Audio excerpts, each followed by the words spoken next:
Oh, satu berapa ringgit kak? RM2. Satu RM2. Satu ni RM2? Ya. Serius lah kak? Ya.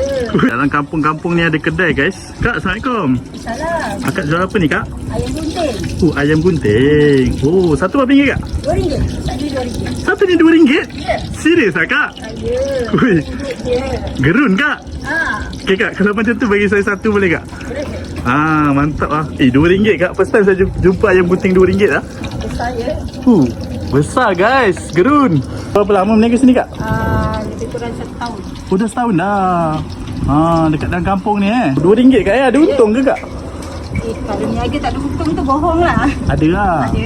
Alhamdulillah. Selain tu akak jual apa lagi? Ice blend. Ice blended. Oh ni ice blended Blend. Dengan air gas. Dengan air gas. Tapi ada aiskrim. Kata aiskrim dah stok dah habis. Ni legend ni kak. Flavor-flavor ni. Dulu time saya zaman sekolah-sekolah je nampak flavor-flavor ice blended macam ni. Dah siap kak Dah. Akak gunting-gunting. Lepas tu akak letak apa? Dia letak pepper slide dengan cili. Mantap.